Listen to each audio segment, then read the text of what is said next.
Hello, campers. Grab your marshmallows and gather around the true crime campfire. We're your camp counselors. I'm Katie. And I'm Whitney. And we're here to tell you a true story that is way stranger than fiction. We're roasting murderers and marshmallows around the true crime campfire.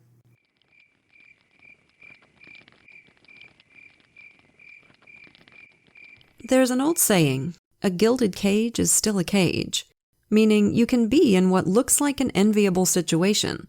All your needs met, plenty of pretty toys to entertain you, and still feel like you're in prison. The human soul doesn't take well to being kept in a box, no matter how nice the box may be. There's a pull toward freedom, even if you have to risk everything to answer it. This is the story of one of the strangest murder cases in American history, a story about what can happen when a pretty pet gets restless and starts looking for a way to stretch its wings. This is Batman, the murder of Fred Oesterreich.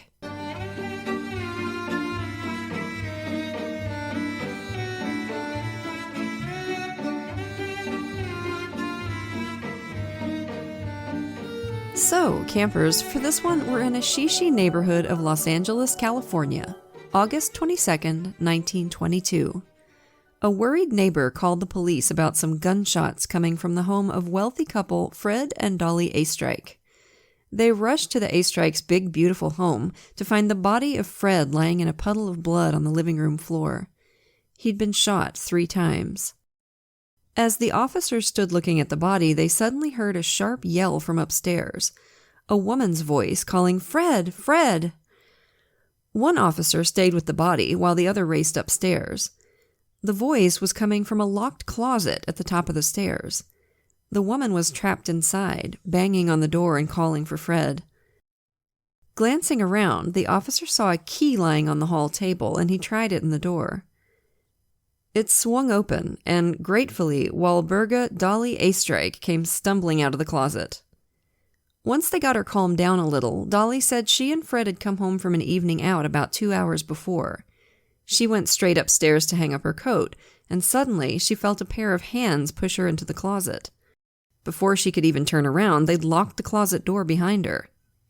At first, she assumed it was Fred playing a joke on her, but then she heard the commotion downstairs. A scuffle, and then gunshots. 1, 2, 3.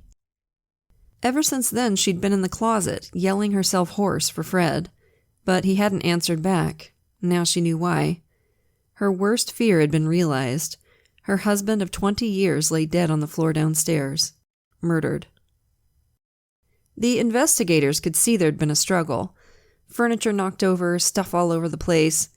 Fred had 2 shots in the chest and 1 in the face. Brutal. There was a bullet lodged in the ceiling, too.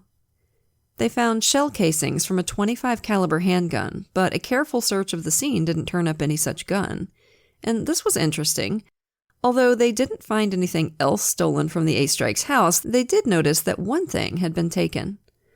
Fred had clearly been wearing a pocket watch. You could see the little thing that had attached it to his vest, but the watch itself was gone. When they asked Dolly about it, she said, "Oh yes, I gave him that watch as a gift, and he was wearing it earlier tonight." It was a beautiful thing, octagonal, gold, studded with diamonds. She'd given it to him years ago, back when they lived in Wisconsin, and as far as she knew, it was one of a kind. The killer must have stolen it, but it was the only thing they'd taken. Maybe Fred and Dolly had interrupted a burglar before he had a chance to take anything. Guy panicked, shot Fred, grabbed the watch, and got the hell out of Dodge. It seemed like the most likely scenario, especially when Dolly said they'd had 2 break-ins before. Fred had heard noises in the night, and later they'd found some food missing and some petty cash they'd had lying around.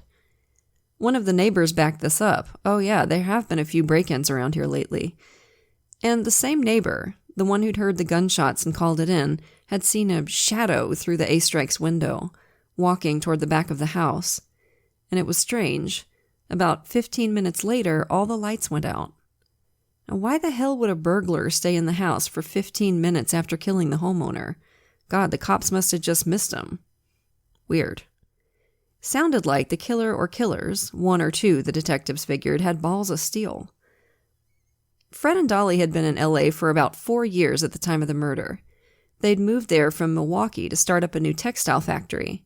They made aprons mostly. It was a fresh start for them after a family tragedy, the death of their teenage son Raymond, which had obviously devastated both of them. There were a few suspects. Dolly was the most obvious one, what with the gigantic mountain of cash she just inherited. Fred was worth about $7 million in today's money. That's a powerful motive for murder, even after 20 years of marriage. Or maybe especially after 20 years of marriage. But no matter how hard they tried, the detectives couldn't figure out a way Dolly could have shot her husband and then locked herself in the closet. It just wasn't possible. Or at least they couldn't figure out a way to do it, and they tried. Plus, Dolly insisted that she and Fred had a great marriage. They never even argued. Never, ever. Lead Detective Klein raised an eyebrow at that, but Dolly insisted it was a perfect relationship. And it wasn't like there weren't other people who might have wanted Fred dead. He was rich and he was a very successful businessman. Those two things can put a target on anybody's back. And Fred could be a difficult boss. He had a reputation for yelling at his employees when he felt like they were slacking. Dolly, on the other hand, was like the factory mama bear. She treated the workers like her kids, and they adored her. She'd bring everybody tea and soothe their hurt feelings after Fred went off on them. But most of the employees didn't really hold Fred's gruffness against him. They knew their bosses had lost a child, and they figured that was probably part of the reason why Fred could be tough to handle sometimes. In fact, one of the things people admired about Fred was that he had a good heart underneath all the grouchiness. Aw, kind of like you, Katie. Shut up. There's no good heart under here. Just bitterness all the way down. He liked to hire ex-cons when nobody else would, give them a shot at getting their lives back on track, and it usually worked out fine. But there was one guy who hadn't. His name was Edward Flood. In addition to creeping out all the women at the factory, Ed had become a thorn in Fred's side after Fred and Dolly hired him and invited him to stay with them while he got back on his feet. But Ed couldn't keep his nose clean. He ended up back in prison, and for some reason he started sending Fred threatening letters from there. I'm not sure why. Maybe he wanted Fred to send money or something.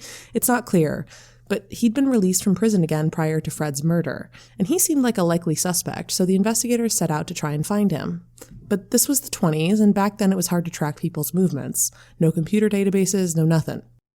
It was going to take a while to find Ed, but they were working on it. And then the case threw them a curveball. While they were still in the process of trying to find the mysterious Ed Flood, Detective Klein heard through the courthouse grapevine that one of the local attorneys, Herman Shapiro, had been walking around with a brand new pocket watch. A watch that sounded awful familiar.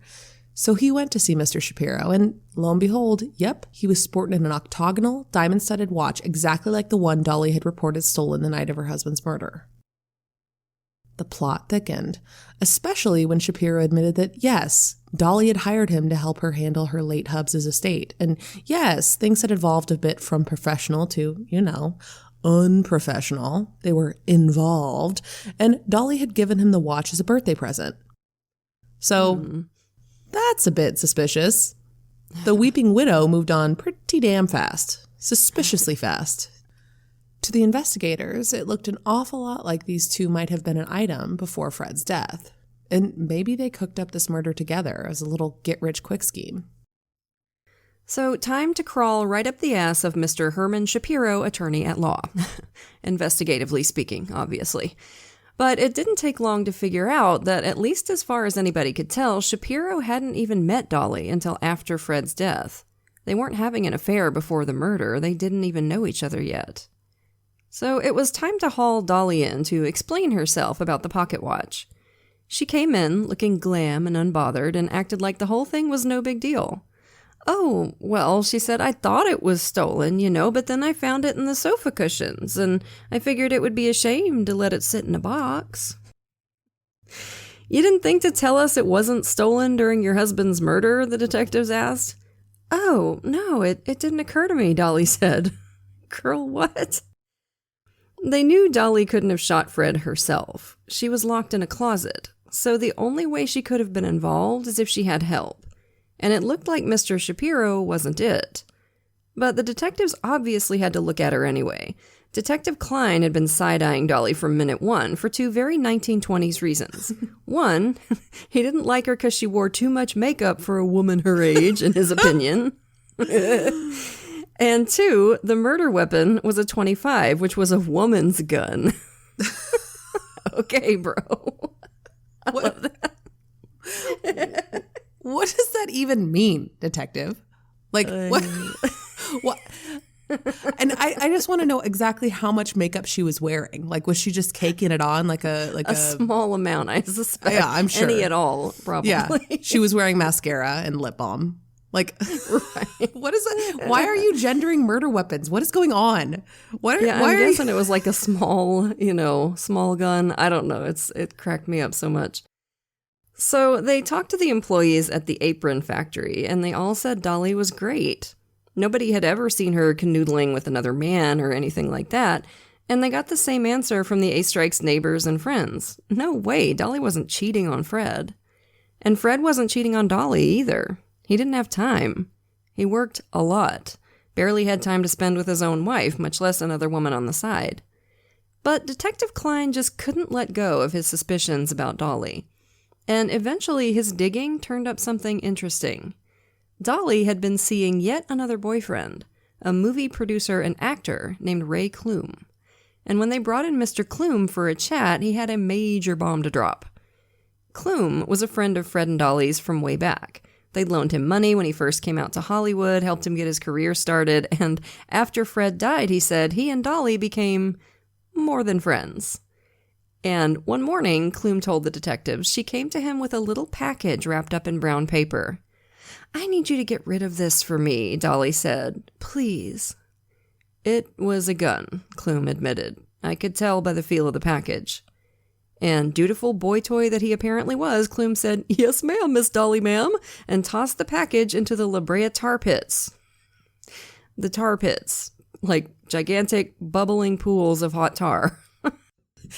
Honestly, like, I think the tar pits probably are like a gold mine of like weird celebrity, like, and famous rich people information. Like, so many embarrassing photos and murder weapons and probably bodies just hanging out with the dinosaurs. Yep. So that was great for Detective Klein. He's like, "We're never going to find this thing." He said, "You didn't ask her why she needed you to dispose of a gun for her?"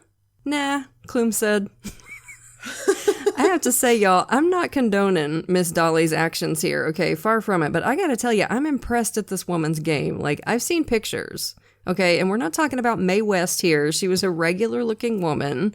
And by the time all this happened, she was getting on up there in age. And yet, she obviously had some kind of hypnotic superpower over men. Because not only was she slamming ass all over Hollywood with like successful men, but also she talked this otherwise intelligent man into disposing of murder evidence for her.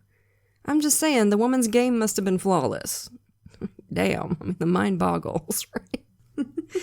Anyway, so sources vary about whether they actually found the gun. Some say no, and some say, yep, Ray didn't throw it far enough, and they found it right at the edge of the pits.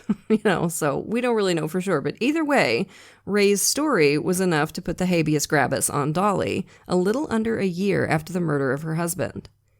Dolly swore up and down she was innocent. She only asked Ray Klum to get rid of that gun because, well, she found it in the house after the murder, and she knew she was a suspect in the crime, and she was scared that if the police found it, she'd look guilty. Oh, okay. Well, good job. Now you look great. Good call, Dolly. Detective Herman Klein later told the press that Dolly wouldn't crack no matter what he threw at her. "She was the toughest dame I ever saw," he said. I just imagine him like not being able to talk to a woman. That's what I imagine. She was the toughest dame he ever saw, meaning she just like said, "I didn't do it." She just said, "No, officer," because he can't beat her like he beats his other suspects. She's a lady. He couldn't use the phone books on her. He was screwed. He didn't have any other tricks in the toolbox.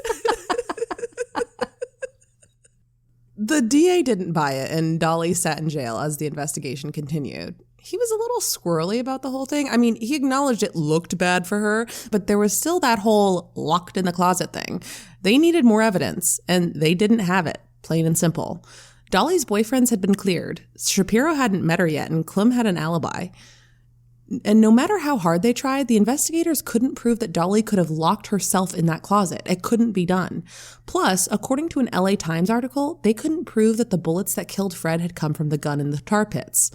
So eventually, the DA had to drop the case and let Dolly go. She moved on with her life, relocated to a different neighborhood where all the neighbors didn't think she was a black widow, and that's how it went for 5 years. And then, remember Herman Shapiro? The lawyer Dolly hired to help her with Fred's estate and then ended up dating or banging. Shapiro showed up one afternoon at the DA's office. He had some important information about the Oesterreich murder case, he said. He seemed nervous. You might have some trouble believing this at first, he said, but stay with me. By this time, Shapiro wasn't in a relationship with Dolly anymore, but they'd been together for a while after Fred's murder. They were together when Dolly got arrested, and he used to visit her in jail and run errands for her on the outside. During one visit, she'd asked him for a strange favor. Could he go buy some groceries and drop them off at her house? Sure, Shapiro said, but why? There's nobody at your house right now, is there? Well, actually there is, Dolly said. My half-brother. He's a little strange, a little bit of a hermit, and he's just so worried about me. He's come up to stay for a while to be near me. Oh, okay, Shapiro said. Well, is there anything I should tell him for you or anything else I can do? No, that's all right, Dolly said. And she had a weird request. She asked Shapiro to let himself into the house, carry the groceries up the stairs, find the little hatch to the attic, put the grocery bags down, and scratch 3 times on the door. Then just leave, she said. He'll come down and get the stuff. Very normal girlfriend errand. Not creepy at all. Also, can we talk about how it sounds like she's asking him to go feed her goldfish or something? Not like a grown man who can go to the store yeah. Or like check the kitchen. Like, what do you mean? When Shapiro got to Dolly's house, though, his curiosity got the best of him. He scratched at the attic door, but he didn't go anywhere. He plopped down in a chair and waited. And a few moments later, he heard footsteps. The door opened, and a head popped out, looked startled, and said hello. He was a younger man, probably in his early 30s, strikingly pale with dark hair and blue eyes. His name, he said, was Otto Sandhuber. You're Dolly's half-brother, Shapiro said, but Otto shook his head. No, I'm not. I'm her lover. Her lover in the attic. I'm not sure how old Otto was when he met Dolly, because Otto wasn't sure himself, but probably about 17. Otto wasn't sure about his age because he was, in the language of the time, a foundling, an orphan. He didn't know much, if anything, about his birth parents. He was adopted eventually by a couple called the Sandhubers. From the pictures I've seen and everything I've learned about Otto, he had big Rick Moranis energy. Or if you're a youngin' and you don't know who the hell that is, we'll call it Matthew Gray Gubler energy, but like a little less hot. Like halfway between Matthew Gray Gubler and that Hydra scientist from the Marvel movies. He was a sensitive guy, loved writing and reading and daydreaming. Evidently, there are a couple different stories of how Otto and Dolly's affair started. In some sources, Otto was friends with Dolly's son Raymond, and when Raymond died, they gradually fell into an affair. In others, she met him after Raymond's death. This is the version I've seen more often. Dolly's sewing machine broke, and the Singer Company sent a repairman over to the house to fix it. This, of course, was Otto Sandhuber. Dolly must have taken an instant liking to the guy because she showed him to the sewing machine, left the room for a few minutes, then came back in, wearing nothing but a silk robe and a smile. Dolly laid down on the couch, flicked her robe aside to show off a juicy thigh or two, wiggled her eyebrows, and the rest was history. By which I mean they banged, in case you didn't catch that. Thank you so much for clarifying. I was worried the campers might miss it. You were so subtle. I know. After that day, Dolly's sewing machine started breaking down left and right. Damn thing. Otto became a frequent visitor, coming by and, fixing her treadle. Knobbing her bobbin. Threading her needle? No, that one doesn't really work. It works a little bit. He was basting her stitch. And it seems creepy to us now, and I guess it still is, even though 17 was considered a full-grown man at the time.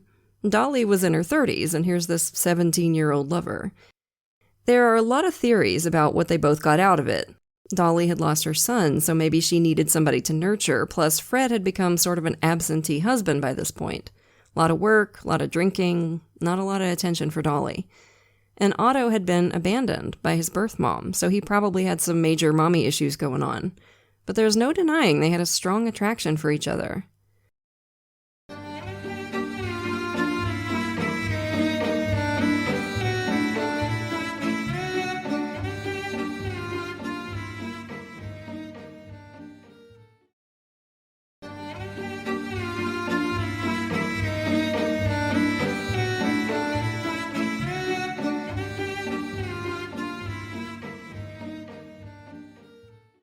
But you can't keep inviting your young lover over for marathon sexcapades and not expect the neighbors to notice.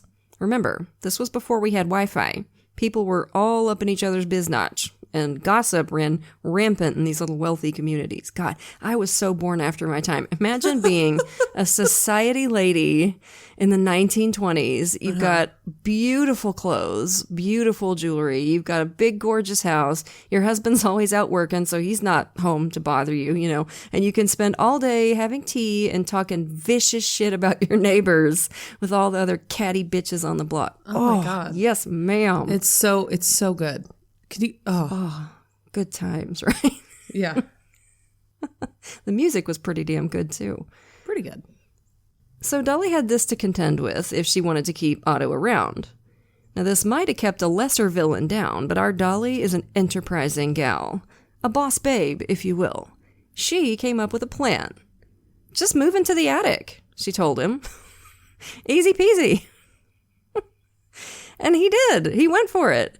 I mean, he got to live rent-free, he got free food, and he got to be close to the love of his life, which is how he thought of Dolly at the time. And he'd have plenty of time to chase his real dream of becoming a famous writer. So that was it. Otto quit his job fixing sewing machines and moved in. Dolly set him up with a desk, a nice mattress, books and pencils and paper. He sat up there and read adventure stories about voyages in the South Seas, and he wrote his own stories, which Dolly would send out to magazines for him. He started making some money from his writing, which Dolly held onto for him and doled out as needed.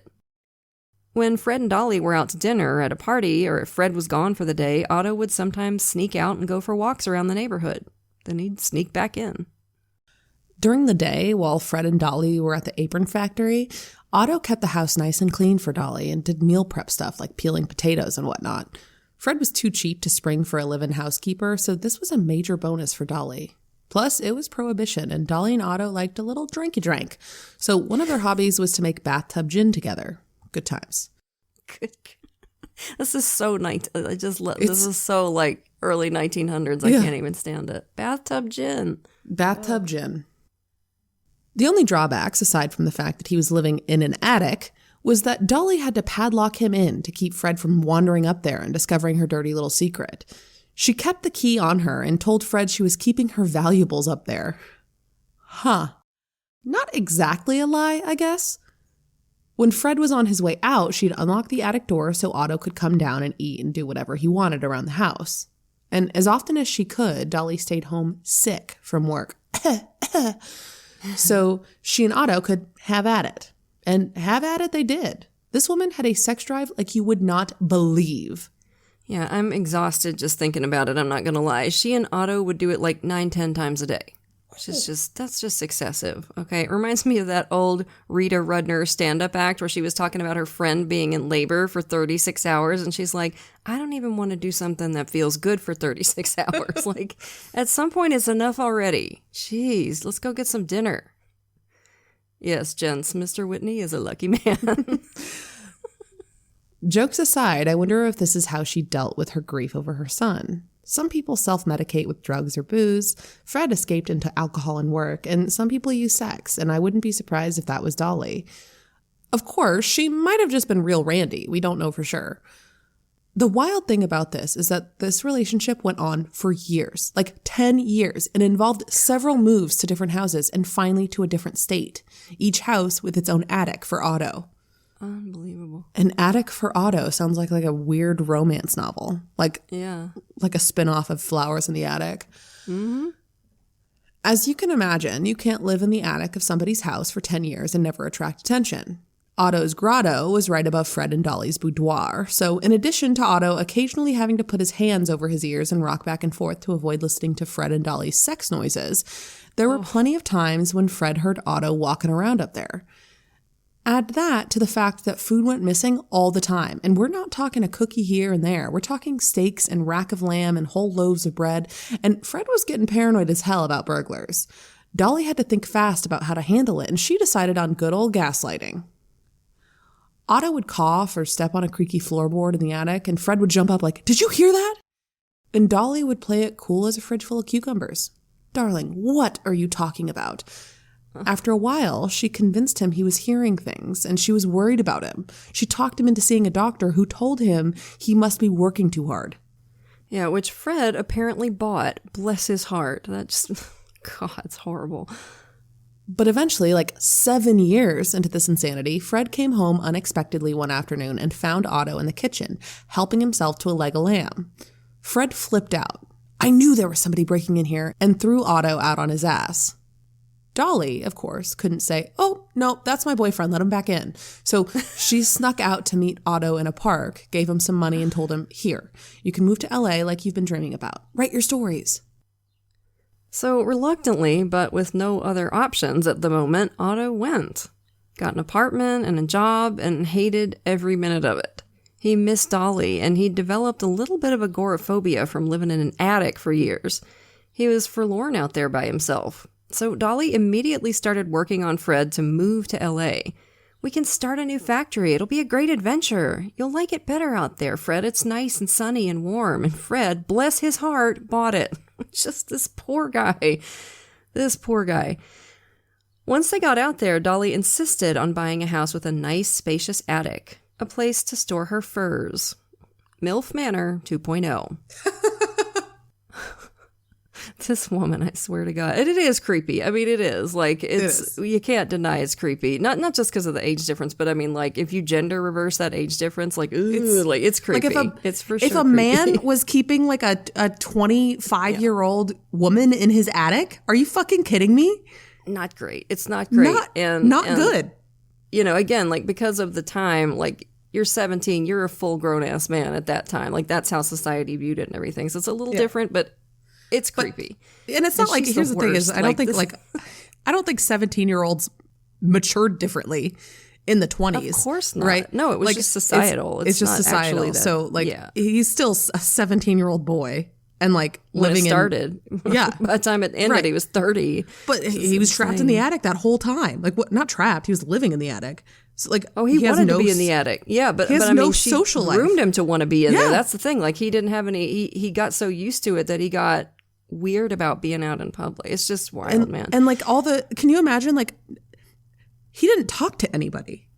Like, oh no, he just talked to Dolly. her. She was his entire universe. So creepy. Yeah, it's really messed up. Like, we're laughing because it's such a crazy story, but it's pretty messed up. It's horrific. So once they were settled in, Otto gratefully moved into his new attic and started writing his stories again. By this point, he'd actually become fairly successful as a writer, and he was making money at it, which is, something he never would have probably done as a sewing machine repairman. So I guess that's part of what he was getting out of it. He wasn't making a ton of money, but enough for food and clothes and stuff. Fun fact, by the way, the act of living secretly in somebody else's house is called frogging with a PH, and it happens way more often than you'd think, which is terrifying, obviously. Lifetime, like the Lifetime Network, has a whole true crime show called Frogger in My House, and it'll pucker your butthole, okay? It had me jumping at noises for a week.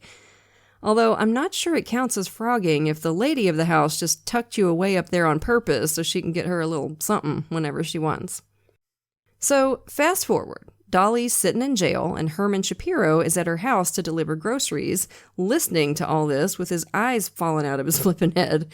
And once he got started talking, it was hard to shut Otto up. His story was that on the night of the murder, he was up in his attic, like always, when he heard Dolly and Fred come home from their night out. They were arguing, loudly.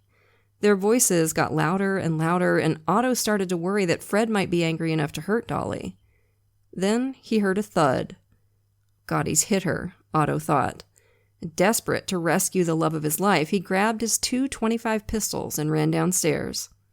Fred saw him. There was a struggle over the guns, and he shot him 3 times. Then he shoved Dolly into the closet and locked her in, told her to stay there and just say burglars had broken in. Then he skulked back up to his attic. He'd thought he was defending Dolly from her violent husband. He didn't realize until later that what he'd actually heard was a table scooting on the floor as Fred accidentally bumped into it. On the show A Crime to Remember, they speculate about whether Fred recognized Otto in those last moments as the guy he'd caught in his kitchen back in Milwaukee all those years ago, as the shy sewing machine repairman who'd come to fix Dolly's old Singer machine. We have no way of knowing whether Fred figured out what had been going on right under his nose right before he took his last breath. Poor guy. The police brought Otto in, and he admitted everything. But there was a problem. Back then, the state of California had a statute of limitations on manslaughter, which is what they deemed Fred's murder to be. So they still had a trial, and Otto was found guilty, but he couldn't serve any prison time. He pled not guilty by reason of insanity, which probably wouldn't have worked, but because it had been so many years since the murder, he walked. He did testify, and he had some interesting details to add to what the public already knew about his story.